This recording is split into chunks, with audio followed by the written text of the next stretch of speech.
Assalamualaikum warahmatullahi wabarakatuh. Eh, Bismillahirrahmanirrahim. Salatu wassalamu ala asyrofil anbiya'i wal mursalin sayyidina Muhammadin wa ala alihi washabihi ajma'in amma ba'du. Ya, yang saya hormati Bunyai Ifah yang saat ini akan memberikan materi. Kemudian adik-adik panitia RDK ITS yang saya banggakan, dan tentunya adik-adik mahasiswa yang hadir saat ini sebagai peserta Miracle of Muslimah. Walaupun judulnya Miracle of Muslimah, tetapi tidak hanya muslimah saja ya, yang muslim juga bisa hadir ya. Jadi adik-adik mahasiswa juga bisa hadir ya. Baik, terima kasih atas kehadirannya di acara ini. Saya mewakili pembina kerohanian Islam ya, untuk memberikan sambutan ini. Jadi nanti insya Allah akan ada pemateri kita yang sangat luar biasa, Ibu Nyai Ifah. Beliau adalah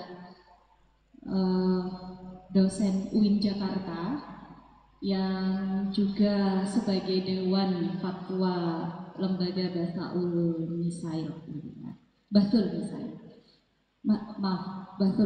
Masail. Ya, jadi beliau akan memberikan materi tentang seksisme hakku bukan milikku. Jadi nanti adik-adik silakan memberikan pendapatnya, mungkin bertanya sebanyak-banyaknya ke beliau ini, karena memang pakar fikih juga beliaunya. Jadi silakan bertanya sebanyak mungkin, dan semoga apa yang didapat hari ini dapat membawa keberkahan, dan tentunya nantinya adik-adik bisa menerapkan di kehidupan sehari-hari. Ya, walaupun karena hari libur ya mungkin ya, jadi tidak terlalu banyak yang hadir, tapi tidak menurunkan semangat adik-adik semuanya untuk mengikuti kajian kemuslimahan ini. Ya, semoga bermanfaat. Terima kasih. Saya kembalikan kepada MC dari saya. Assalamualaikum warahmatullahi wabarakatuh.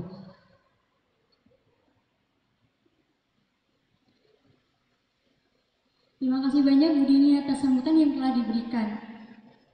Seperti yang telah ketahui, hari ini kita mau belajar bareng nih sama Ibu Nyai Hajah Ifah, yang mana sebelum beliau rawuh, saya ingin membacakan sedikit profil beliau,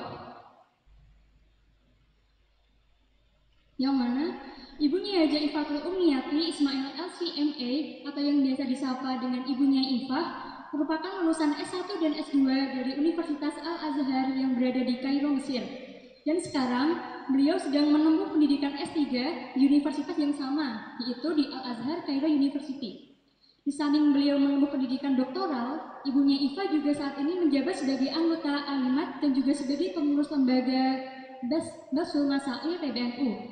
Dari banyaknya kesibukan beliau tersebut, namun Ibu Nyai Ifah juga banyak sekali menorehkan karya dan forum ilmiah, sehingga saya tidak bisa menyebutkannya satu-satu di sini. Maka dari itu, saya akan menyebutkan beberapa yang paling baru saja ya, yaitu beliau pernah menjadi narasumber di International Conference on Islamophobia di kota Baku, Azerbaijan pada bulan Maret kemarin tahun 2023. Selamat rawuh Bu. Duduk Ibu.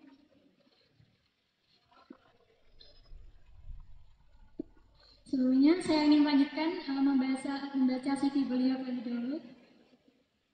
Jadi sebelumnya Ibu Nyai Hajah Ifah pernah menjadi narasumber di International Conference on Islamophobia di kota Baku, Azerbaijan pada bulan Maret kemarin tahun 2023 dan mempresentasikan tentang upaya NU menyikapi Islamophobia. Selain menjadi narasumber baik di tingkat nasional maupun internasional, beliau juga banyak sekali menulis makalah ilmiah. Salah satunya yaitu yang berjudul Aktualisasi Masalah Musalah dalam Konsep Kesetaraan Gender yang disampaikan pada seminar nasional yang diselenggarakan pada tanggal 9 Oktober 2013 di UIN Syarif Hidayatullah Jakarta, di mana makalah ilmiah tersebut sesuai dengan topik pembahasan kita pada sore hari ini, yaitu seksisme atau diskriminasi gender. Sebelumnya, selamat sore Ibu Nyai. Bagaimana Bu kabarnya? Jadi sore hari ini kita kan mau membahas topik mengenai seksisme Ibu. Kalau menurut Ibu Nyai itu bagaimana sih perbedaan antara kesetaraan gender ini Bu? Kesetaraan gender dan kesetaraan seks kan beda atau ya menurut Ibu bagaimana? Bismillahirrahmanirrahim. Assalamualaikum warahmatullahi wabarakatuh. Hadirin dan hadirat, katanya hadirin dan hadirat. Yang di luar namanya hadirat, nah ya. Tadi sudah diperkenalkan, saya ingin menyapa bagaimana kabarnya para hadirin dan hadirat semuanya. Kayaknya meskipun lesu ya, karena sudah sore, kita insya Allah tetap semangat ya, adik-adik semuanya. Alhamdulillah, ini pertanyaan pertama adalah bagaimana sebenarnya perbedaan dan perbedaan gender. Keduanya adalah dua hal yang berbeda, tetapi seolah-olah sama bagi sebagian kalangan. Perbedaan seks ya, ada namanya seks, ada yang namanya gender. Biasanya kalau kita buka-buka referensi tentang kedua hal itu, akan kita jumpai bahwa seks adalah sesuatu yang sudah ada sejak lahir, sesuatu yang menjadi kodrat sehingga tidak bisa berubah. Tetapi sebenarnya definisi ini bisa berubah atau bisa dianggap tidak lagi up to date. Kenapa? Karena ada beberapa orang yang dikenal dengan transgender, pernah dengar ya adik-adik ya? Itu yang mengubah kelaminnya. Ketika terlahir menjadi Siti misalnya namanya, nanti kalau laki-laki diganti menjadi Eko, nah begitu ya. Atau kebalikannya, ada yang namanya trans pria. Berarti ketika lahir itu perempuan, nanti ketika besar merasa tidak cocok, akhirnya berubah menjadi perempuan. Nah, pernah dengar mungkin juga beritanya di India ada transgender ya, menikah. Ada perempuan yang kemudian berganti kelamin menjadi laki-laki, dan laki-laki yang berubah yang melakukan operasi perubahan alat kelamin sehingga yang perempuan menjadi laki-laki, laki-laki menjadi perempuan. Tetapi alat reproduksinya dibiarkan. Kemudian setelah menikah, ya menikah juga tanda petik menikah selama 1 tahun, mereka kemudian memutuskan untuk hamil. Jadi kalau kita lihat fotonya, yang hamil itu laki-laki. Nah, berarti seks alat kelamin bisa berubah, begitu ya. Jadi memang ada sebenarnya memang definisi awal yang namanya seks itu adalah sesuatu yang bersifat kodrati. Artinya seharusnya secara normal itu tidak berubah, kecuali tadi kalau memang ada yang melakukan operasi perubahan jenis kelamin. Nah, kalau seks itu kalau lahirnya laki-laki dilengkapi dengan alat reproduksi yang juga laki-laki, misalnya memiliki sperma, kalau perempuan ada rahimnya. Nah tadi itu kalau nggak salah namanya zahat ya, yang tadinya perempuan jadi laki-laki kemudian hamil, ya parasnya sudah laki-laki, kemudian hamil memamerkan perutnya ya, itu yang namanya transpuan, laki-laki yang menjadi perempuan. Berarti di situ menunjukkan bahwa yang kodrati itu tetap tidak berubah. Mungkin suatu saat, apalagi misalnya di sini ya, universitas yang perguruan tinggi yang concern pada teknik, suatu saat ada perubahan juga alat reproduksi. Allah alam kita nggak tahu, tetapi begitu definisinya. Kalau seks itu adalah sesuatu yang ada sejak lahir, secara umum mestinya tidak bisa berubah kecuali ya dilakukan tadi. Sementara gender adalah produk konstruk sosial, artinya peran-peran yang terjadi akibat perbedaan gender itu. Dan ini otomatis bisa berubah. Misalnya perempuan ya, kadang identik dengan peran domestik. Perempuan memasak, perempuan mencuci baju. Nah, sementara laki-laki identik dengan peran publik. Nah, tapi ini bisa berubah karena tergantung ya, karena dipengaruhi oleh berbagai faktor. Contohnya misalnya memasak ya, dulu kalau memasak ini adalah pekerjaan perempuan, dianggap sebagai sesuatu yang kodrati, sehingga kalau ada suami masak dianggap tabu. Masih ada yang begitu. Nah, kebetulan kalau saya enggak, kalau suami saya lebih pintar masak daripada saya. Kenapa? Karena peran seperti itu bisa berubah, dipengaruhi oleh banyak faktor, karena memang tidak bersifat kodrati. Apalagi misalnya menyusui itu sesuatu yang kodrati, karena ya yang punya ASI hanya perempuan. Tetapi merawat anak itu bukan sesuatu yang kodrati ya. Apalagi dalam sebuah hadis dikatakan fa'abawahu yuhawidanihi. Jadi bapak dan ibu lah yang melakukan proses anak menjadi Yahudi, menjadi Nasrani, menjadi soleh dan solehah. Berarti merawat anak itu kodrati atau bukan? Perbedaan ini seks atau gender? Merawat anak ini berarti kodrati atau bukan? Bukan. Karena itu menjadi lebih jelas sesuatu yang bisa berubah oleh faktor tertentu, itulah yang disebut dengan gender. Terima kasih Bu Nyai atas penjelasannya yang sangat jelas sekali. Sebelumnya saya ingin menyimpulkan yang pertanyaan tadi terlebih dahulu teman-teman. Jadi perbedaan antara seks dan gender, yang utama seks itu adalah kodrati, jadi ada sejak lahir. Dan sebenarnya itu seks itu tidak bisa dirubah, tapi zaman sekarang kan kayak banyak kan, kayak Lucinta Lunas misalnya itu kan dirubah. Terus kalau gender itu peran gender tersebut, misalnya kalau masak dulu kan perempuan, tapi sekarang ada MasterChef itu laki-laki kan pemenangnya, jadi sekarang kayaknya udah jarang itu masak. Terus maaf Bu, saya ingin bertanya terlebih dahulu.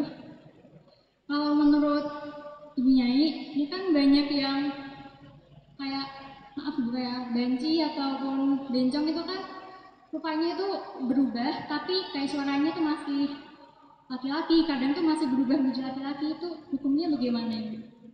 Ini hukum fikih ya? Iya.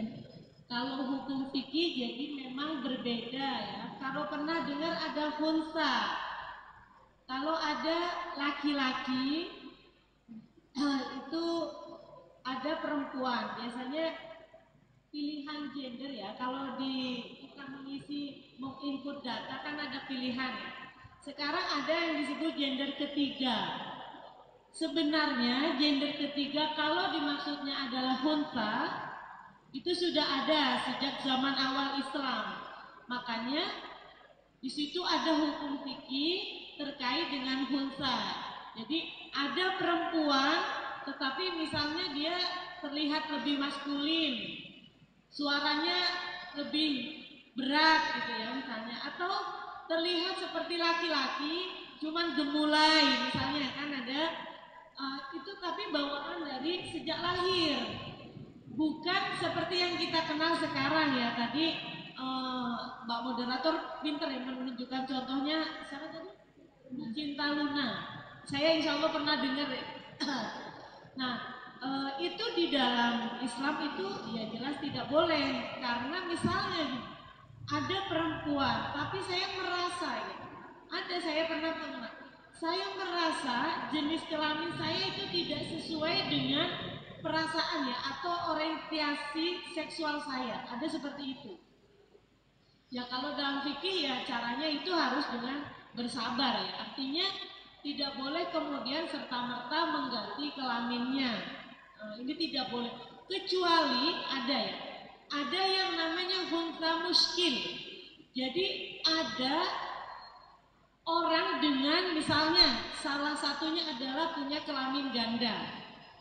Nah, punya kelamin ganda itu nanti harus dikaji.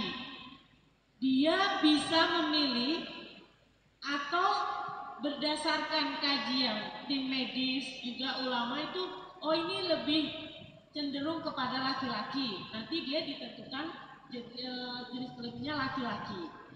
Kemudian kalau misalnya sama ya kondisinya sama dia perempuan, ada indikasi ke arah yang menunjukkan perempuan.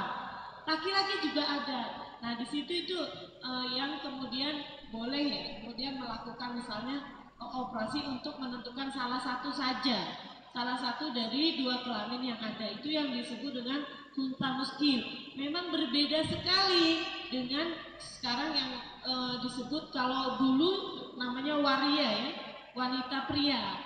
Tetapi sekarang itu banyak istilah dan itu beda-beda. Tadi ada transgender, ada transpuan, ada transpria dan lain sebagainya. Tapi intinya dalam fikih itu memang sudah dikenal sebenarnya dengan istilah kalau sekarang dengan istilah gender ketiga, apapun jenisnya. Sebenarnya dalam fikih juga ada. Kemudian hukumnya juga ada. Nanti juga ada, seru itu sebenarnya. Lalu bagaimana auratnya? Jadi kan nanti apakah dia auratnya ikut laki-laki? Jadi auratnya berarti pusar dengan lutut kan begitu. Apa ikut perempuan? Jadi semuanya adalah aurat kecuali wajah dan telapak tangan gitu. Atau dia wajib Jumat apa enggak? Itu banyak ya. Nanti dalam bab khusus itu dalam fikih khunsa itu ada. Yang jelas ada perbedaan yang sangat fatal ya antara khunsa yang dibahas di dalam fikih dengan fenomena perubahan kelamin pada masa sekarang. Terima kasih banyak Bu Nia atas penjelasannya. Sebelumnya saya juga pernah ngomong-ngomong yang perbedaan ini kelamin yang dari kesehatan. Itu pernah ada yang pernah dengar ini nggak kasus Aprilia Manganang? Tahu? Iya. Itu kan awalnya dia perempuan, terus dia beralih ke laki-laki karena memang bentuk postur tubuhnya tuh laki-laki gitu. Terus ini Bu, kan ini kan temanya seksisme kan. Seksisme itu bisa dikatakan sebagai diskriminasi gender. Jadi saya ingin bertanya lagi Bu, diskriminasi gender itu menurut Ibu tuh sesuatu yang sangat bermasalah banget atau kayak biasa aja menurut Nyai? Bermasalah banget. Kenapa? Karena dalam Islam tidak ada diskriminasi. Baik diskriminasi berdasarkan gender atau diskriminasi berdasarkan status sosial ataupun diskriminasi berdasarkan agama. Ini yang digagas di fikih peradaban ya, bahwa seluruh manusia apapun jenis kelaminnya, apapun agamanya, apapun status sosialnya, waqad karramna bani Adam, walaqad karramna bani Adam, bahwa manusia adalah makhluk yang dimuliakan oleh Allah Subhanahu wa taala. Sebelum ke seksisme, sebenarnya diskriminasi ini banyak sekali. Sebelum mengarah ke diskriminasi yang disebabkan oleh gender. Misalnya, kalau saya dari Madura, saya contohnya dari Madura saja ya, adik-adik. Kalau di Madura ada, terutama di kalangan pondok pesantren, itu ada kalangan pesantren ya, mungkin di sini itu biasanya para kiai dan nyai. Ada para keuangan santri dan ada lagi yang istilahnya itu adalah khoddam atau kalau bahasa Madura, ada yang dari Madura ya? Ya ada yang perempuan, nggak ada yang dari Madura ya? Ada namanya kebulet. Jadi ketika Nabi Muhammad SAW mengatakan ala la fadla li arabiyyin ala ajamiyin, tidak ada kemuliaan atau orang Arab tidak lebih mulia dari orang ajam atau orang selain Arab. Atau la fadla li ajamiyin ala arabi. Tidak, orang ajam atau non Arab tidak lebih mulia dari orang Arab. Itu adalah kan sesuatu banget. Jadi sesuatu banget, kenapa? Karena beliau itu adalah orang Quraisy ya, kabilah yang paling terhormat. Kemudian Rasul berani mengatakan seperti itu. Saya yakin itu kalau di Madura, atau bukan hanya di Madura, para kiai itu paling nggak mau mengatakan tidak ada bedanya kiai dan kebulung tadi. Tidak ada bedanya antara kiai dengan khodam. Kalau biasanya mbak-mbak dalem kalau di pesantren Jawa. Atau apalagi misalnya berani mengatakan tidak ada bedanya antara saya misalnya ketika jadi pejabat, antara saya pejabat dengan rakyat. Itu adalah dawuh Rasul yang benar-benar mengangkat ya manusia ke dalam status yang sama. Nah, ini seksisme ini adalah diskriminasi yang disebabkan oleh jenis kelamin dan gender yang berbeda.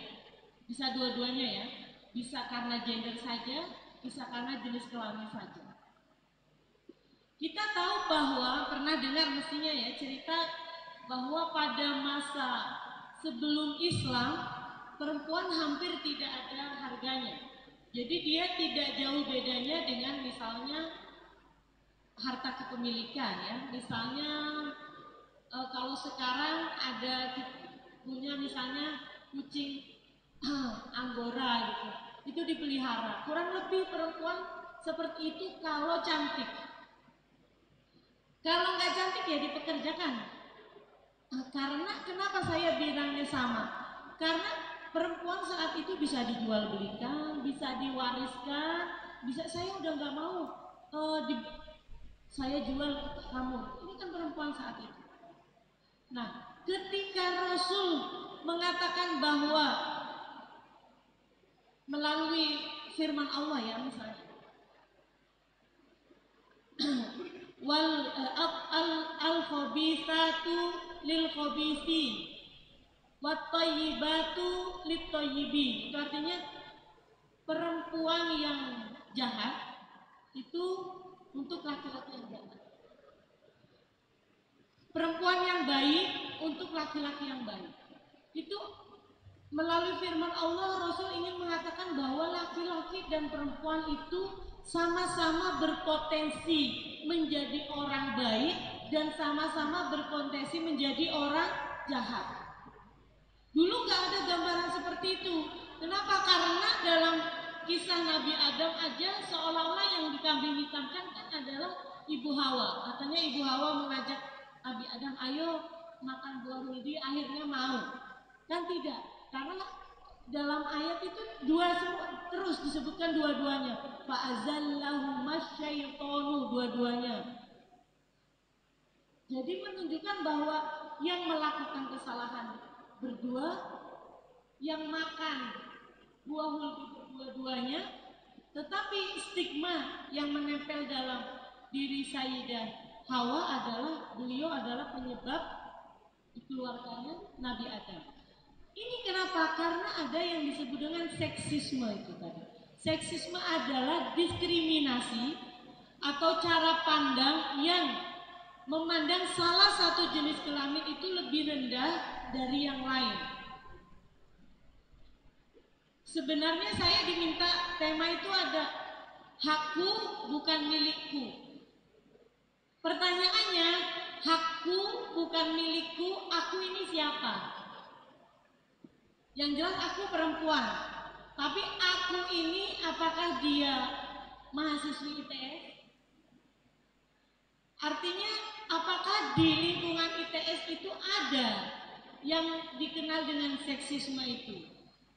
Kalau akunya di sini adalah muslimah, sebenarnya Al-Quran itu bisa dianggap sudah selesai.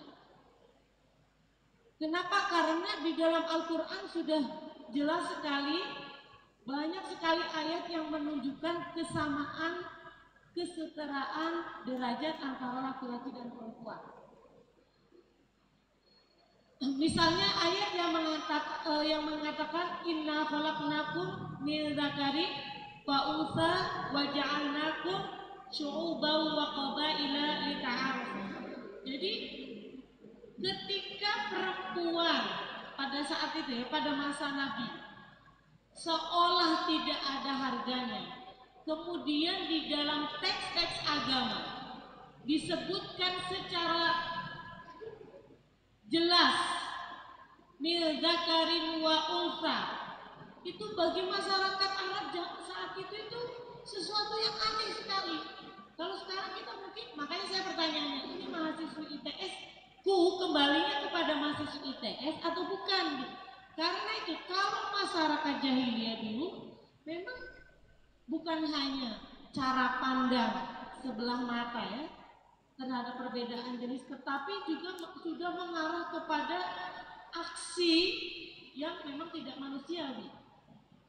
Atau di sini adalah perempuan Indonesia.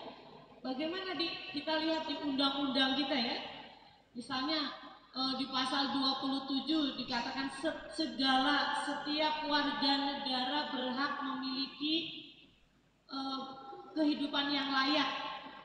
Kurang lebih begitu ya. Saya kalau secara teks salah mohon diperbaiki. Sudah lupa itu. Kalau dulu waktu saya ada pelajaran P4 itu dulu menghafali pasal-pasal undang-undang dasar. Sekarang sudah nggak ada ya? Masih ada buku PKN sekarang. Ya. Tapi menghafalkan pasal-pasal juga.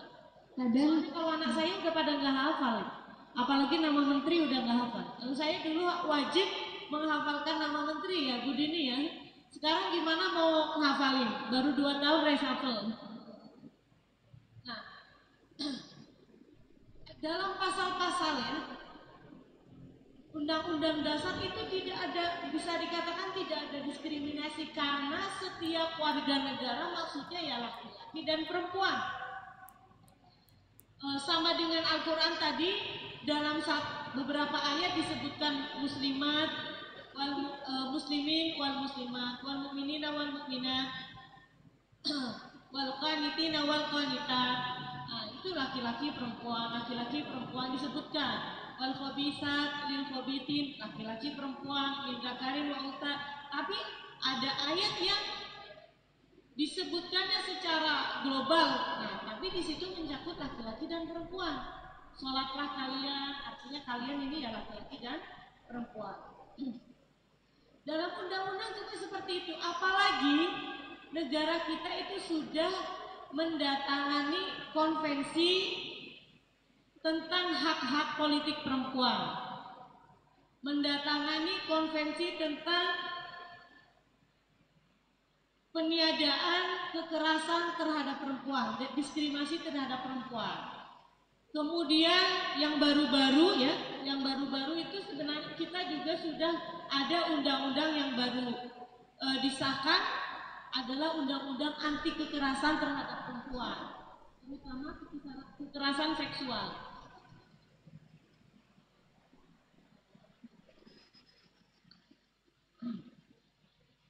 Nah, aku ini siapa sebenarnya? Hakku bukan milikku. Artinya sesuatu seharusnya menjadi hak saya, tetapi nggak saya miliki. Begitu ya, maunya panitia seperti itu. Nah, memang kalau secara de jure itu tadi ya, Indonesia itu sudah mendukung sekali kesetaraan gender. Apalagi agama kita sangat mendukung kesetaraan gender. Tetapi memang masih ada budaya patriarkis yang tetap memandang perempuan lebih rendah dibanding laki-laki. Itu pasti ada. Nah, di sini perlunya sensitivitas. Makanya saya juga mendidik di rumah anak-anak itu agar tidak ada ya, meminimalisir budaya patriarkis. Pernah ada anak saya pernah disuruh mencuci piring, katanya nggak mau, itu pekerjaan wanita. Ada di sini. Loh, saya keras kalau soal hal seperti itu. Siapa bilang ini kerjaan wanita? Akhirnya alhamdulillah mau cuci piring. Kenapa? Karena hal-hal seperti itu mungkin kelihatannya remeh, tetapi bisa mengakibatkan sesuatu yang besar. Tadi biasa apa enggak sih seksisme? Tidak. Kenapa? Karena kalau sudah mengatakan perempuan lebih lemah dibanding laki-laki misalnya, perempuan tidak lebih ahli dari laki-laki dalam misalnya peran-peran publik, itu akhirnya nanti secara sadar atau tidak menyikapi perempuan juga berbeda. Misalnya dalam sebuah keluarga ada, saya kalau anak laki-laki biar kuliahnya sampai S2, S3, kalau yang perempuan cukuplah di pesantren saja. Pasti ada budaya-budaya seperti itu. Nah, dari hal-hal yang remeh itu, kalau bagi yang memiliki sensitivitas gender ini, ya diminimalisir karena tadi agar tidak menjadi sesuatu yang besar. Jadi mulailah dari yang kecil, yang terlihat kecil, agar sesuatu yang besar yang tidak diinginkan tidak terjadi. Mbak Elisa, ya. Makasih banyak Ibu atas penjelasannya yang sangat insightful. Jadi dapat disimpulkan sedikit ya teman-teman tadi dari penjelasan Ibu Nyai. Jadi diskriminasi gender itu sangat tidak sangat tidak baik, dan di Islam juga udah diajarin tuh dari dulu emang nggak ada diskriminasi gender. Terus lanjut ke pertanyaan berikutnya Ibu dari saya. Terus setahu saya, Bu Nyai, Islam kan memandang perempuan itu sangat mulia. Terus bagaimana sih kalau perempuan itu di masyarakat, cara memuliakannya tuh bagaimana? Kalau bertahu. Terima kasih. Saya ingin menceritakan tentang Sayyidah Atikah. Beliau adalah istri sahabat Umar bin Al-Khattab yang terkenal berani dan sangat adil. Ada hadis Rasulullah yang mengatakan la tamna'u ima Allahi masajidallah. Jangan larang perempuan yang ingin pergi ke masjid Allah. Kalau sekarang semuanya ke masjid, perempuan ke masjid, perempuan umroh kan sudah biasa, jadi nggak aneh. Pada masa itu sangat aneh. Itu sahabat Umar itu orang yang berani dan orang yang adil itu kepada istrinya pengen sekali melarang. Kebetulan Sayyidah Atikah itu ahli ibadah. Jadi sampai malam pun beliau ingin pergi ke masjid. Sampai suatu hari nggak usahlah pergi, mau pergi ke masjid, begitu seolah-olah menunjukkan tidak suka.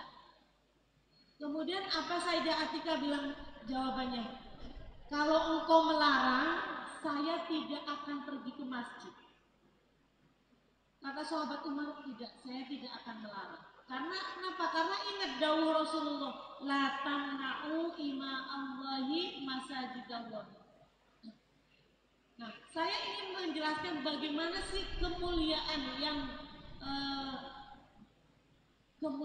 menurut Islam, kemuliaan perempuan menurut Islam.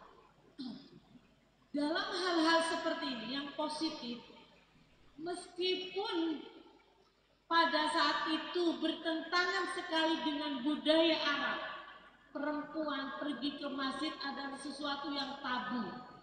Kenapa? Karena perempuan di belakang, dulu seperti itu. Yang belajar, yang mencari ilmu laki-laki, perempuan ada di belakang. Kok bisa Nabi mengatakan jangan larang perempuan? Kenapa? Karena dalam aktivitas ke masjid adalah ada maslahatnya. Sesuatu yang mengandung maslahat, maka Rasul tidak melarang. Melarang orang yang melarang pergi ke masjid. Sesuatu yang tidak baik, nah ini tidak didorong. Meskipun ya dalam tanda petik mungkin dalam teori kesetaraan dianggap tidak setara. Tetapi Islam itu bersandarnya pada maslahat. Jadi saya pernah menulis tadi yang disinggung Mbak Elisa ini, kesetaraan yang bersumber kepada maslahat. Kenapa? Karena tidak semua kesetaraan yang digaung-gaungkan itu sebenarnya memberikan maslahat kepada perempuan. Ada teman saya mengatakan, siapa yang mengatakan kalau nafkah keluarga itu kewajiban suami? Begitu kan? Karena kalau perempuan itu berpenghasilan, maka dia pun wajib memberi nafkah, begitu katanya. Ya, secara teori memang benar. Tapi ketika didengar oleh laki-laki yang tidak bertanggung jawab, dia kemudian memakai statement ini, akhirnya katanya nafkah itu enggak hanya wajib bagi suami, tapi perempuan juga. Ya udah, kamu nafkahin sendiri. Nah, ini berarti kesetaraan yang sebenarnya ingin dicapai malah mengakibatkan madorot bagi perempuan. Jadi kesetaraan yang digaungkan, yang diperjuangkan oleh Islam adalah kesetaraan yang bersandar kepada maslahat. Maslahat itu ada maslahat ukhrawiyah, ada maslahat dunyawiyah. Jadi tidak melihatnya masalah dunia saja. Misalnya kok ada perempuan mau aja masak, katanya masak bukan kewajiban perempuan. Kok mau aja perempuan itu di rumah padahal misalnya sudah menyelesaikan S1, S2. Jadi kalau berdasarkan maslahat, tidak perhitungannya materi. Tidak perhitungannya sesuatu yang terlihat mata saja. Tetapi mana yang maslahat bagi suami, bagi istri, bagi anak, bagi semua warga. Karena itu khairun nasi anfa'uhum linnas. Sebaik-baik manusia adalah yang bermanfaat kepada orang lain.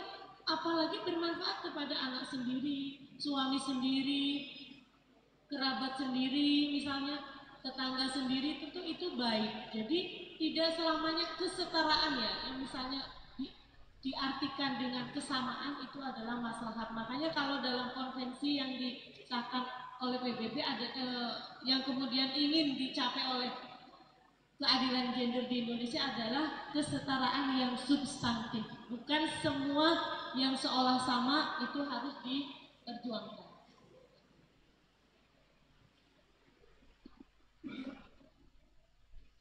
Terima kasih banyak nih atas penjelasannya yang sangat bermanfaat bagi kita tentunya. Kemudian karena keterbatasan waktu, jadi pertanyaan terakhir dari saya, Bu, nanti biar teman-teman yang lain yang bertanya ya. Jadi kan tadi udah dijelasin tentunya tentang kesetaraan gender, diskriminasi gender dalam Islam dan juga dari pandangan Bu Nyai sendiri. Terus bagaimana sih Bu Nyai, menurut Bu Nyai dan juga menurut Islam dan fikih itu kiat-kiat agar tercipta keadilan gender dan nggak ada lagi seksisme menurutnya. Sebagai perempuan, saya inginnya mulainya itu dari diri sendiri. Ibda binafsi. Bagaimana cara memulai diri sendiri? Perempuan yang berkualitas, menjadi perempuan yang berilmu, menjadi perempuan yang berdaya. Kalau sudah tercapai seperti itu, tidak akan ada yang berani melakukan tindakan seksisme. Jadi saya percaya kalau di sini para mahasiswi semuanya orang-orang berilmu. Tetapi kalau perempuan yang tidak berilmu ini akan mengalami diskriminasi. Sudah perempuan tidak berilmu, apalagi misalnya ditambah bentuk fisiknya ya. Karena memang dunia ini memang dunia kejam ya. Dunia yang melihat materi, dunia yang materialistik, melihat sesuatu yang terlihat. Maka perempuan agar tidak ada terjadi atau meminimalisir seksisme di lingkungan kita adalah kita harus berdaya dulu, kita harus berkualitas dulu, kita harus mempunyai sesuatu, apalagi kalau sesuatunya itu tidak dimiliki oleh laki-laki. Pasti perempuan dulu itu yang pertama. Ya termasuk saya ketika ada muktamar peradaban saya diminta jadi narasumber karena menurut Ketum PBNU nggak ada laki-laki katanya. Jadi saya diminta jadi narasumber. Maksudnya laki-laki di kalangan. Nah, pertama adalah bagaimana mengisi diri. Ya terutama ya agamanya nggak boleh dilupakan. Kita mengisi diri dengan keilmuan yang positif, kita mengisi diri dengan keterampilan. Kemudian yang kedua adalah memiliki sensitivitas itu. Jadi sesuatu yang besar pasti dimulai dari yang kecil. Budaya yang sudah terlanjur terbentuk, di mana misalnya di mana-mana itu perempuan, saya sendiri mengalami ya, waktu saya diterima di Universitas Al Azhar itu saudara-saudara komennya apa? Sayangnya perempuan ya gitu. Tapi justru dari komen yang nyinyir ya, kalau sekarang namanya nyinyir, itu saya merasa terinspirasi untuk saya tidak boleh pulang ya dalam keadaan biasa-biasa, maksudnya nggak bisa apa-apa, tetap aja meskipun sudah keluar negeri tetapi nggak memiliki kelebihan apa-apa, saya jadi semangat karena mendengar itu tadi komen nyinyirnya. Dulu bukan warganet ya, tetapi warga tetangga mengatakan sayangnya perempuan, apa masalahnya dengan perempuan? Dan ini kita ingat ya, di dalam Al-Quran ada Ratu Balkis, Ratu Bilqis itu yang diceritakan itu tentang kelebihannya. Kemudian Siti Asia meskipun hidup bersama raja ya, penguasa dunia saat itu, tetapi tetap bisa mempertahankan keimanannya. Seperti itu. Jadi kita memulai diri sendiri. Kedua itu bagaimana menumbuhkan sensitivitas itu, dan hal itu lebih baik lagi jika dilakukan dengan secara kolektif. Itu insya Allah hasilnya akan lebih terasa, lebih dirasakan oleh kita semua. Terima kasih banyak Bu Nyai sekali lagi atas kiat-kiatnya yang sangat bermanfaat bagi kita tentunya ya teman-teman. Jadi saya ingin mereview kiat-kiat tadi yang sangat penting bagi kita sebagai bekal menjadi mahasiswa tentunya. Yang pertama itu menjadi perempuan yang harus berkualitas dan berilmu. Yang pertama itu yang harus ditumbuhkan dalam diri kita itu ilmu agama tentunya teman-teman, sebagai dasar fondasi kita untuk menjalani ilmu yang lainnya. Terus yang kedua itu untuk menumbuhkan sensitivitas dalam diri kita. Mas Bu Nyai, berdasarkan pengalaman saya kan berasal dari kampung ya Bu Nyai. Saya berasal dari kampung, jadi banyak juga seperti yang Ibu Nyai katakan tadi, yang banyak tetangga tuh yang ngomong ngapain sih cewek jauh-jauh ke luar kota gitu sih. Terus bagaimana menanggapi itu Ibu Nyai? Pas dikatain seperti itu, Ibunya menanggapinya bagaimana? Ya itu tadi, semua kita anggap sekarang ya, komentar yang nyinyir itu kita jadikan sebagai stimulan untuk justru kita tantangan ya, agar kita justru dengan adanya tantangan itu kita ingin menjawab bahwa saya itu bisa melakukan sesuatu itu, karena ya memang kata teman saya, kita itu adalah anak kandung patriarkis gitu ya, karena memang budaya patriarkis itu sebenarnya bukan hanya di kampung saja, bukan hanya di Indonesia saja, malah saya melihat bahwa di Indonesia sebenarnya sudah cukup bagus ya, perkembangannya sudah cukup bagus. Di desa sebenarnya saya melihatnya juga tidak seperti itu. Kadang-kadang saya melihat perempuan itu di desa justru memegang keputusan yang sangat vital.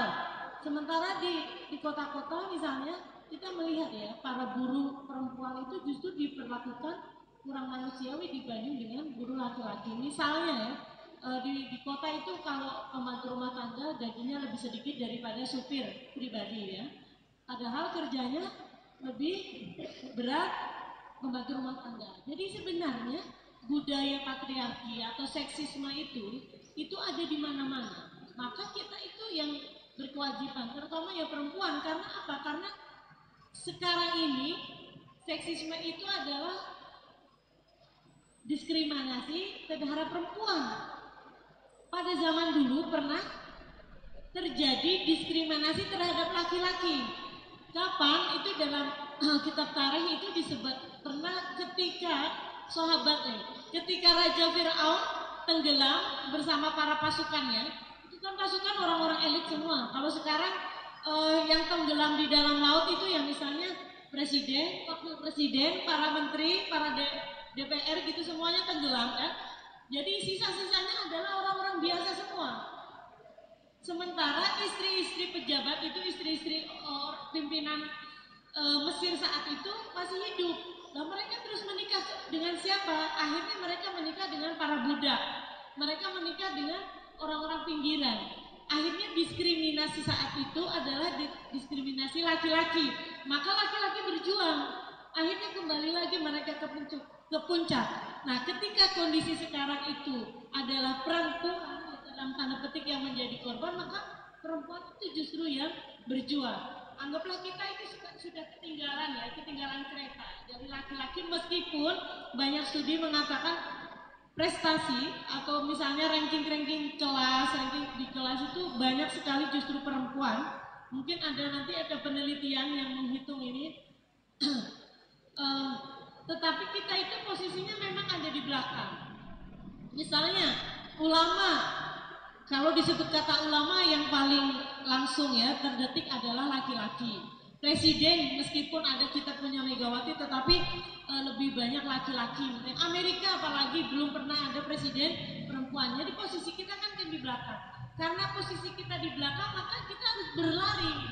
Kita harus berusaha seperti dulu ketika para laki-laki yang menjadi korban pada masa setelah Fir'aun itu mengejar ketinggalannya sehingga posisinya lebih atas lagi. Jadi kalau kita lomba lari, kita ada di belakang. Karena di belakang kalau ingin menang harus usaha yang lebih daripada yang dilakukan oleh mereka yang tidak mengalami diskriminasi. Terima kasih banyak Bunya sekali lagi atas penjelasannya. Jadi buat teman-teman yang diremehkan tetangga atau temen, itu bisa dibuktiin kalau kalian tuh bisa kok nyapai apa yang kalian mau gitu. Jadi dengan action. Terus karena waktunya sudah habis, jadi ini saatnya teman-teman nih yang buat nanya. Jadi kalau teman-teman yang mau nanya bisa langsung raise hand. Oke, silakan Mbak.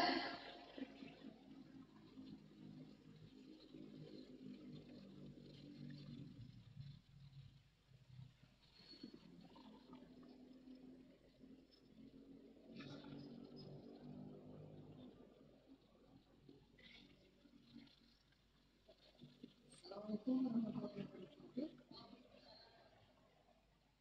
Sebelumnya terima kasih banyak untuk materinya yang sangat insightful.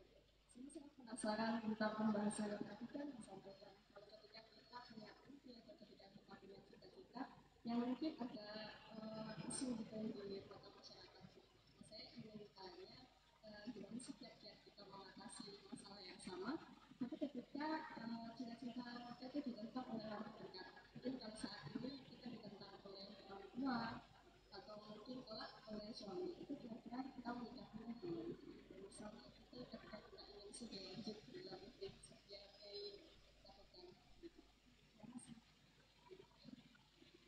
Dari Sarista.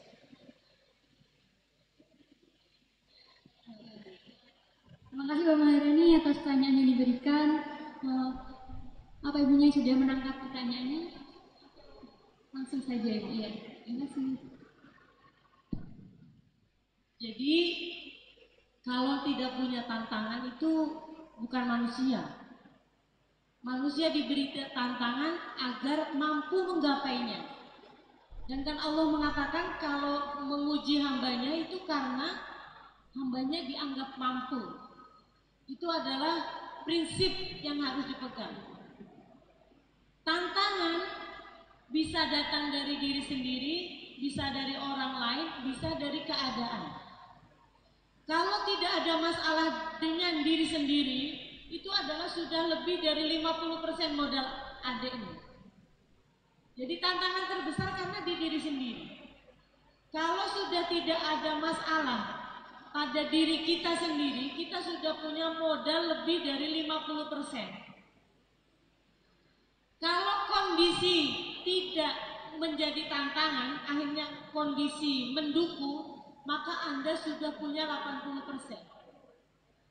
Tinggal 20%, mungkin datang dari orang tua, mungkin datang dari suami kelak ya nanti. Bagaimana caranya? Ya pertama adalah komunikasi. Wajadilhum billati hiya ahsan. Cara komunikasi itu tidak selalu harus, misalnya orang tua didudukkan, saya mau begini, saya mau begini. Tapi tadi komunikasi yang terbaik adalah dengan menunjukkan bukti. Misalnya, saya mau S2, ketika S1 saya berprestasi, saya tetap menjaga nama baik orang tua, saya kira orang tua akan mendukung. Bagaimana kalau nanti suami kelak ya? Memang suami ini kita belum tahu, tapi nanti memilih suami ya, memilih suami. Itu pertama memang harus yang mempunyai visi yang sama. Bukan mencari hobi yang sama, karena hobi itu bisa terbawa. Jadi saya dulu tidak terlalu suka bola. Suami saya suka bola, suka klubnya sama, saya ikut. Tetapi kalau visi itu susah. Kadang orang Jawa dibilangnya kalau sudah karakter itu akan dibawa sampai mati. Jadi visi itu sangat penting. Ketika memilih suami, kalau visinya sudah berubah, bersiap-siaplah untuk berbeda dalam banyak kesempatan. Bagaimana misalnya dia itu ingin istrinya hanya menjadi teman wingking, konco wingking saja misalnya. Kalau misalnya dengan komunikasi nggak bisa, memang karena visinya yang berbeda. Maka komunikasi itu kunci. Komunikasi bukan hanya verbal, tetapi bukti nyata adalah komunikasi yang paling mudah. Karena orang setelah melihat bukti, oh seperti itu, begitu. Tetapi kalau banyak ngomong, biasanya juga dianggap tong kosong, berbunyi nyaring. Tetapi kalau kita sudah buktikan, saya mau S2, maka S1-nya itu harus menunjukkan etikat baik, menunjukkan bukti yang baik, menunjukkan bahwa saya ini loh, meskipun kuliah di kota besar tetap menjadi pribadi yang seperti dulu, tetap kemudian tidak melupakan tradisi di kampungnya. Kita sama-sama orang kampung, saya dan Mbak Elisa ternyata orang kampung. Insya Allah dengan seperti itu, orang tua, suami ataupun kerabat akan mendukung. Sudah cukup Mbak Mairani atau ada tanggapan lainnya? Sama-sama. Terima kasih Bu atas penjelasannya. Baik, ada yang mau nanya lagi sebenarnya? Oh iya, silahkan Mbak. Aku harus ke depan.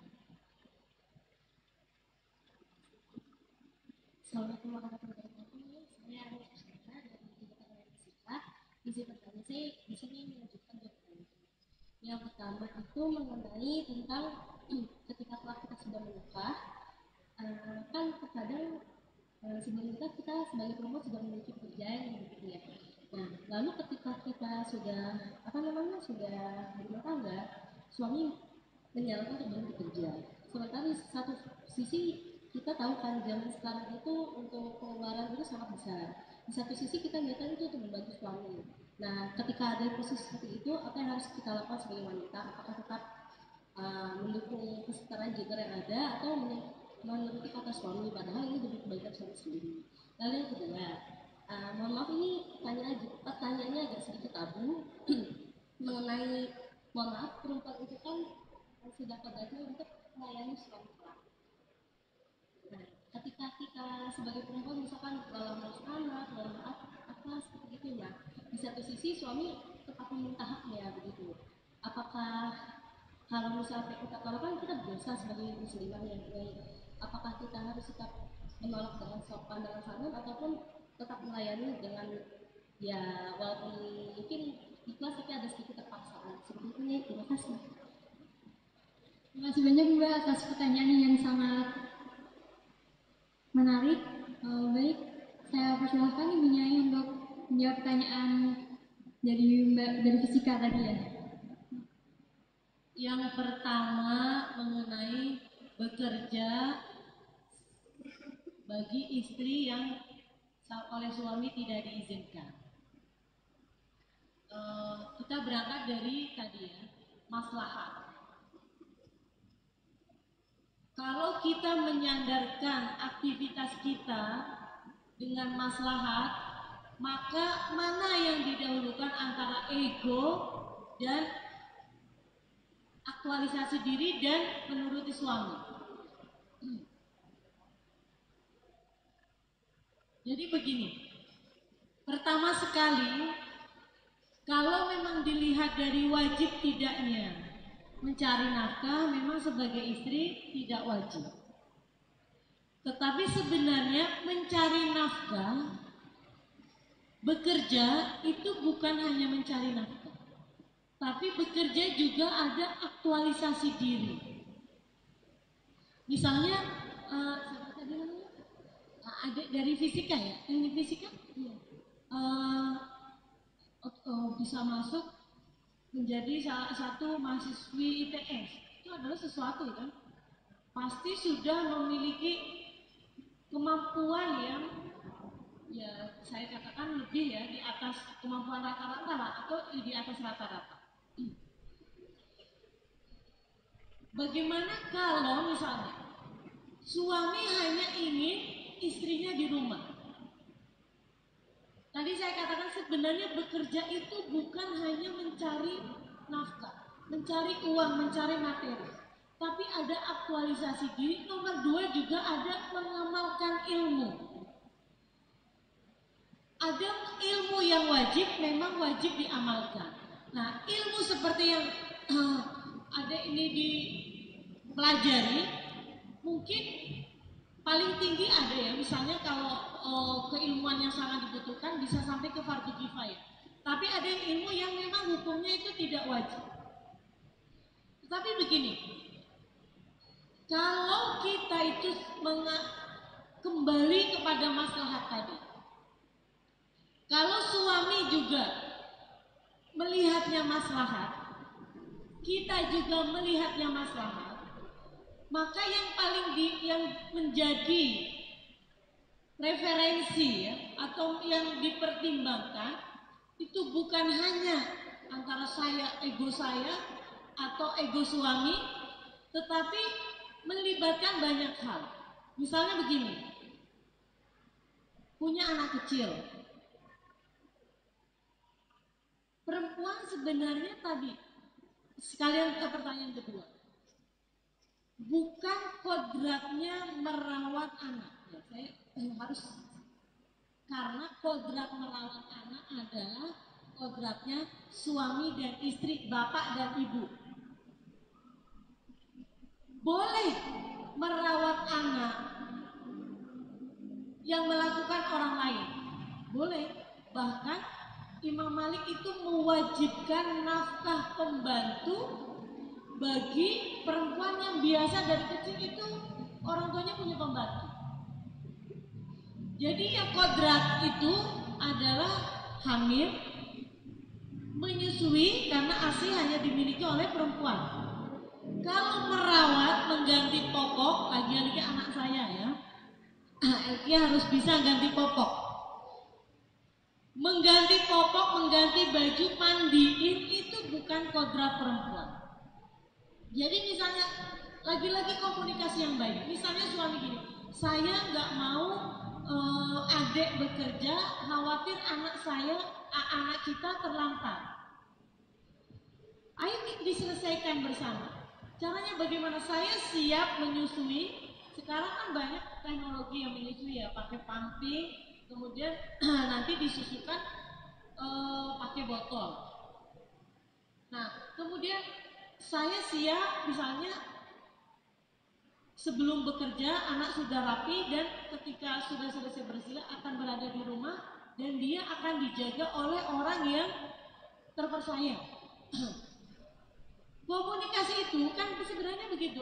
Laki-laki itu kadang-kadang karena khawatir satu masalah, kemudian yang dilarang itu yaitu tadi masalah yang lebih besar. Misalnya begitu, hanya khawatir anaknya itu tidak ada yang merawat, kemudian istri tidak boleh bekerja. Jadi intinya adalah yang jadi rujukan yang jadi standar pertimbangan utama adalah maslahat bersama.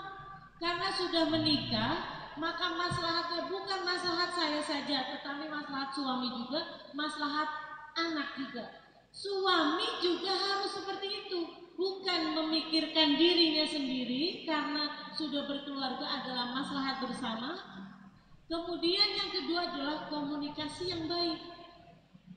Misalnya begini, saya siap nggak bekerja, tetapi saya minta dikasih aktivitas, misalnya aktivitas ya terbatas sementara anak saya masih kecil. Misalnya. Komunikasi suami biasanya itu dengan komunikasi yang baik juga akan merespon dengan yang baik juga. Nah, kekhawatiran yang berlebihan ini yang kemudian perempuan tidak boleh bekerja, padahal banyak ibu rumah tangga yang bekerja tapi anaknya terlantar. Kenapa? Karena ya ibunya misalnya ada anaknya tetapi sibuk dengan HP misalnya gitu. Ibunya sibuk arisan seperti itu banyak. Bukan justru ibu bekerja itu semakin menggunakan waktunya seefisien mungkin. Kemudian ada soal psikis.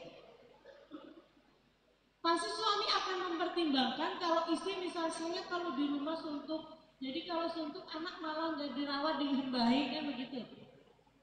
Saya kalau di luar justru merasa mendapatkan banyak ilmu, mendapatkan banyak pengalaman, akhirnya bisa merawat anak dengan cara yang mungkin lebih baik karena melihat pengalaman teman yang sekantor misalnya. Nah, unsur psikis ini juga harus menjadi pertimbangan. Karena itu yang penting ditekankan adalah bekerja itu bukan hanya untuk mencari nafkah atau mencari materi, tetapi untuk aktualisasi diri, dan itu perlu dikatakan kepada suami bahwa kalau istrinya pintar mencari uang, kalau suatu saat suami itu nggak bisa mencari nafkah, misalnya suami kan belum bisa meninggal muda, suami bisa sakit loh. Sekarang studi mengatakan orang yang stroke kebanyakan laki-laki ya. Ini para mahasiswa harus ingat itu. Kalau sudah stroke, anak-anak siapa yang menafkahi? Ada, saya punya teman suami istri kemudian alumni Al-Azhar Mesir juga, suaminya meninggal, istrinya itu enggak kan naik motor aja enggak bisa, enggak pernah keluar. Jadi ya kemudian setelah suaminya meninggal baru latihan naik sepeda gunung itu, baru mulai ngajar. Ya pasti kan penderitaannya sangat besar. Ya hal-hal seperti ini bisa diceritakan bahwa bisa juga memberikan jaminan, saya meskipun bekerja saya akan tetap merawat anak. Kita harus merawat anak sama-sama. Begitu. Intinya adalah pertimbangannya adalah maslahat, kedua maslahat bersama, bukan maslahat pribadi. Kemudian yang kedua adalah komunikasi yang baik. Kemudian apa melayani suami itu adalah kodrat. Menurut saya ini masih ada yang kurang didengarkan tadi, kurang dipahami. Jadi Imam Ghazali itu mengatakan, mohon maaf ini mungkin Bu Dini aja yang nyambung karena sudah berkeluarga. Jadi Imam Ghazali mengatakan bahwa memuaskan istri dalam hal hubungan suami istri ya, itu adalah kewajiban suami. Jadi mohon maaf, apabila ada suami misalnya berhubungan suami istri ya, ini nggak tahu dipahami apa enggak. Saya sampaikan saja karena ini adalah edukasi ya, bukan sesuatu yang tabu. Kalau ada suami dan istri berhubungan, kemudian suami sudah selesai, istri belum, suami menghentikan tanpa memperhatikan istri sudah selesai apa belum, nggak tahu, mungkin belum paham ya, saya mungkin waktu itu belum paham. Intinya istri merasa belum selesai, kemudian suami menghentikan, itu suami berdosa karena belum menjalankan nafkahnya. Jadi sebenarnya berhubungan suami istri juga kewajiban dan tugas berdua. Ada hadis yang mengatakan barang siapa perempuan yang diajak oleh suaminya kemudian menolak, itu kata-kata mengajak ya, mengajak bukan menyuruh. Mengajaknya itu dengan cara yang baik. Jadi kalau ada kita itu kelelahan ya, kelelahan. Bukan hanya berhubungan suami istri, kita misalnya kelelahan ya, misalnya kita puasa, kita merasa berat, nggak kuat, kan kita boleh membatalkan puasa. Karena memang ada alasan. Apalagi berhubungan suami istri, kalau ada uzur, ya tidak menjadi wajib. Hubungan suami yang merupakan kewajiban suami dan tugas suami, kewajiban istri dan tugas istri, itu menjadi tidak wajib kalau misalnya istri misalnya lagi ngurus anak, tiba-tiba suami datang-datang mengajak, siapa yang mengurus anak? Kalau oh ya udah ini anaknya mau dibiarkan begitu ya mas ya, mau dibiarkan anaknya menjerit-jerit. Kalau suami bilang iya, masa ada orang tua rela seperti itu ya, anak dibiarin menjerit-jerit terus suami istri ada di kamar? Saya kira tidak. Jadi yang perlu diingat itu tadi ya, melayani adalah tugas dan sama-sama kewajiban suami dan istri. Jadi itu namanya kalau di Indonesia nafkah batin ya, tapi sebenarnya bukan batin karena ini dohir juga.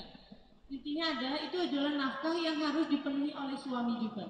Jadi berhubungan suami istri adalah kewajiban sekaligus tugas, kewajiban dan tugas bagi suami maupun istri. Kewajiban dan hak, mohon maaf salah. Kewajiban istri dan hak istri, kewajiban suami dan hak suami. Jadi jangan dari salah satu hadis kemudian kita kodratnya melayani suami. Ya tidak, semuanya berdua-dua saling melayani. Laki-laki suami melayani istri, istri juga melayani suami. Karena itu makanya dikatakan hunna libasul lakum wa antum libasul lahum. Jadi perempuan hunna adalah pakaian bagi laki-laki dan laki-laki juga pakaian bagi perempuan. Ini redaksi yang sangat bagus dalam Al-Quran. Hunna libasul lakum, perempuan adalah pakaian bagi laki-laki, wa hunna libasul lakum wa antum libasul lahum, dan kamu laki-laki adalah pakaian bagi perempuan. Wah, sangat menarik banget ya tadi penjelasannya Ibu Nyai. Gimana Mbak, sudah jelas atau? Makasih banyak Mbak atas pertanyaannya. Baik, karena keterbatasan waktu, maaf ya yang belum bisa bertanya sekarang, tapi bisa lain waktu. Nanti bisa disambungin ke Ibu Nyai.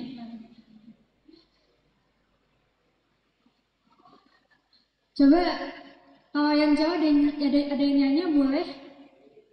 Yang cowok kalau ada yang nanya silahkan. Diberikan satu kesempatan buat yang cowok, silahkan.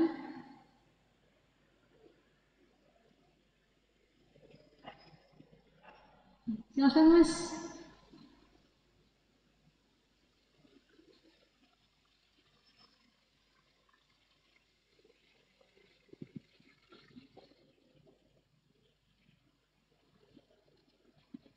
Permisi Nyai,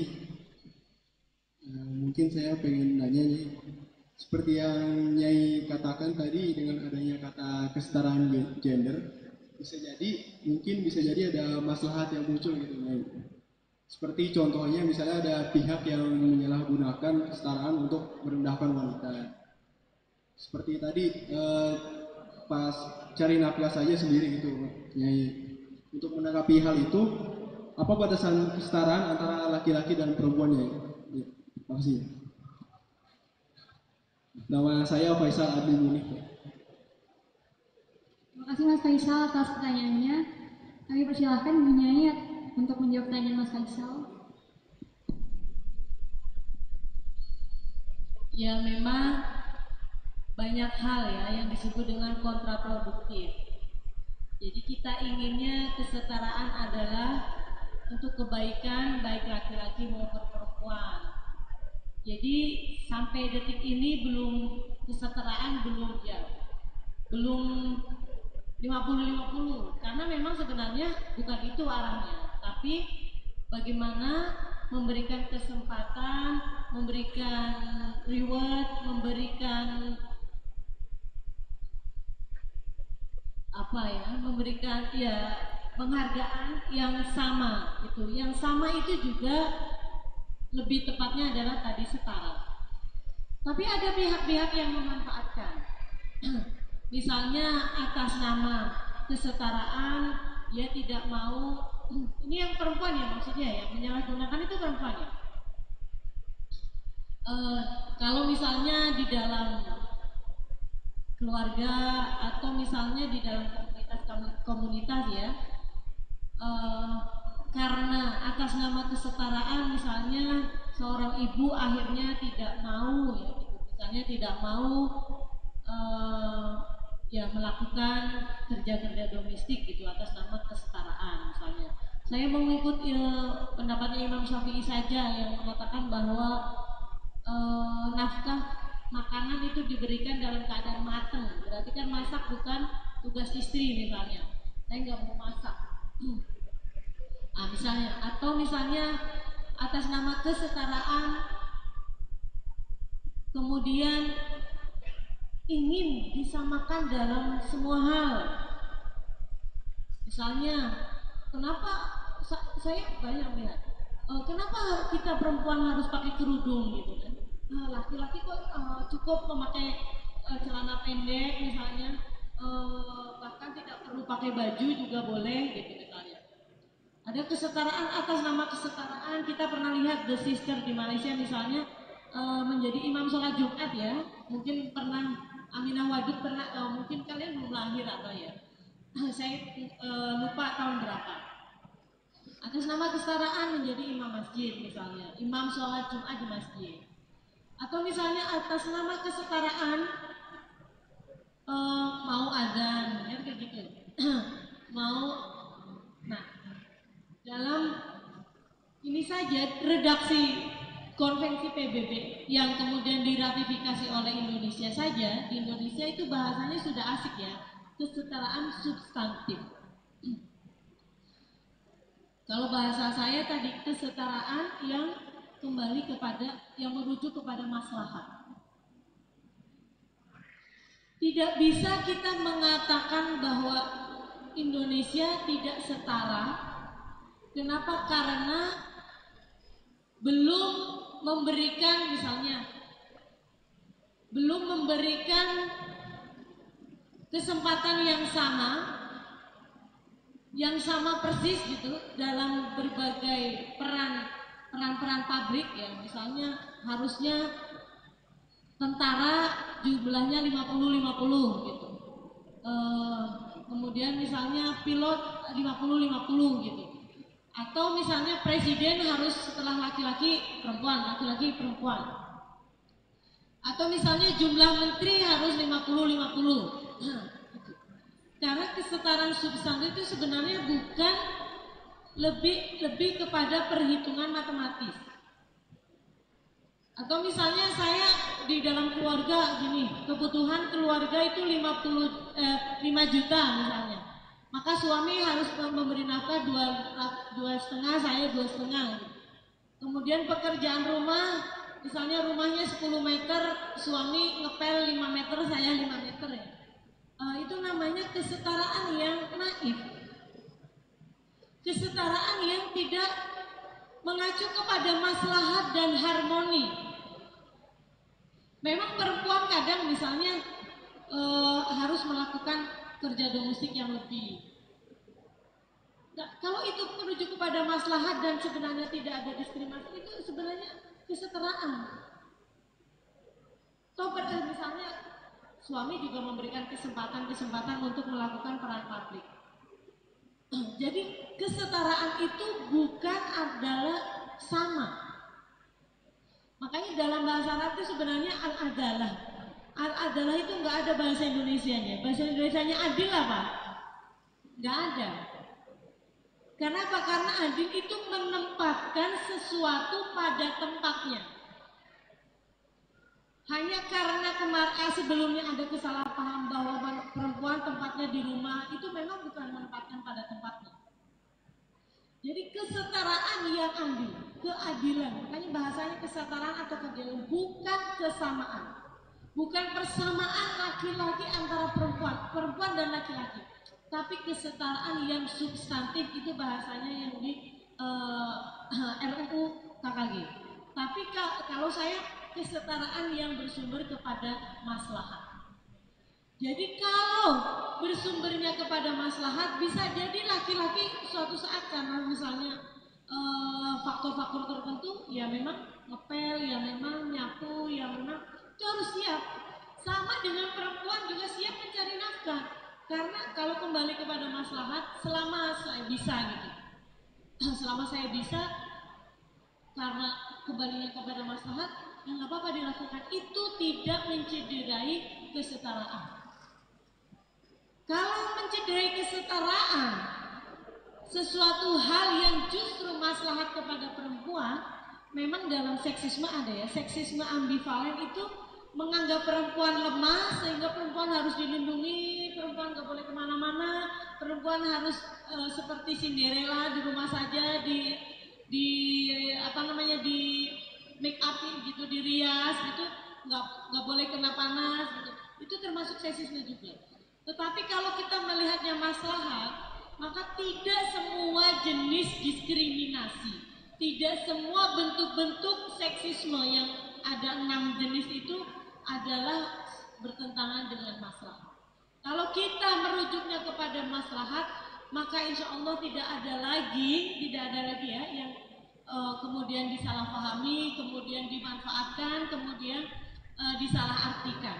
Itu kalau kembalinya kepada maslahat. Biasa tapi disalahartikan itu seringkali terjadi di mana-mana. Yang tadi ingatnya bahwa kalau ini maslahat bagi keluarga, insya Allah semuanya juga harus ikhlas. Suami juga ikhlas demi maslahat keluarga, maka istri juga harus ikhlas untuk maslahat keluarga.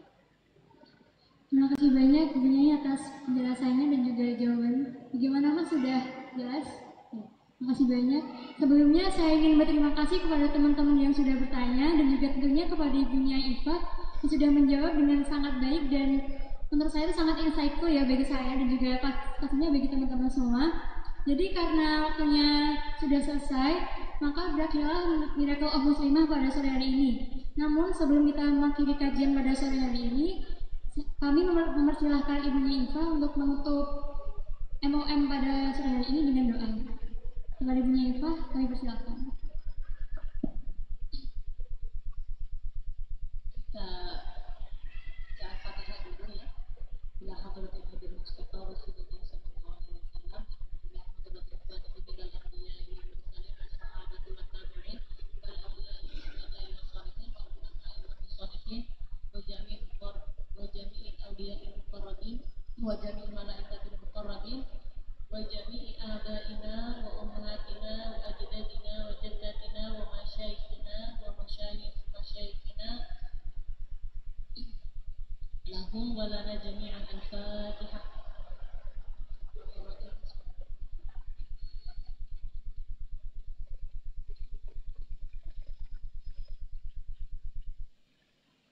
Bismillahirrahmanirrahim. Alhamdulillahirabbil alamin. Hamdan yuwafi ni'amahu wa yukafi mazidah. Ya Rabbana lakal hamdu kama yanbaghi li jalali wajhika wa azimi sultanik. Allahumma shalli wa sallim ala sayyidina Muhammad salatan tubariku lana wa fil dhurriyyah wa tahfazuna biha wa iyyahum min kulli adiyah wa taj'aluna biha wa iyyahum min nasabiqin ahli al-awwaliyah wa tasrif biha 'anna wa anhum min kulli fitnatin wa baliyah. Rabbana la tuzigh qulubana ba'da idh hadaytana wa hab lana min ladunka rahmah innaka antal wahhab. Allahumma iftah 'alaina futuhal 'arifin bihikmatika wa sur 'alaina rahmataka wa dhakkirna ma nasina ya dzal jalali wal ikram. Allahumma shrah sudurana wa yassir umurana وفرج همومنا وانصر حجتنا وأصلح أحوالنا وبلغ أعمالنا وتقبل توبتنا. Allahumma ya Allah Tuhan kami, jadikanlah aktivitas kami di bulan suci Ramadan ini aktivitas yang diterima, aktivitas yang memberkahi, dan semoga Engkau jadikan kami sebagai orang yang istiqomah di bulan Ramadan maupun setelah bulan Ramadan. Jadikanlah kami orang yang bersyukur, jadilah kami orang yang terus mempunyai etos kerja yang maksimal, jadikanlah kami orang yang tercapai cita-citanya, jadikanlah kami orang yang bermanfaat baik bagi diri kami, baik bagi keluarga kami, baik bagi agama kami, dan juga bagi negara kami Indonesia. Wassallallahu ala sayyidina Muhammadin nabiyil ummi wa ala alihi wa sahbihi wasallam.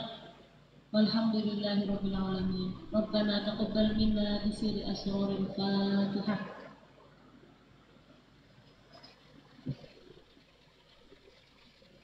Amin, amin, ya robbal alamin. Baik, terima kasih kepada Ibu Nyai Ifah yang telah meluangkan waktunya untuk memberikan materi kepada kita semua dalam acara Miracle of Muslimah EDK 44 ITS. Saya juga menyampaikan terima kasih banyak kepada sahabat-sahabat yang telah hadir baik secara offline maupun online yang sudah mengikuti materi sore hari ini dengan begitu antusias dan penuh semangat.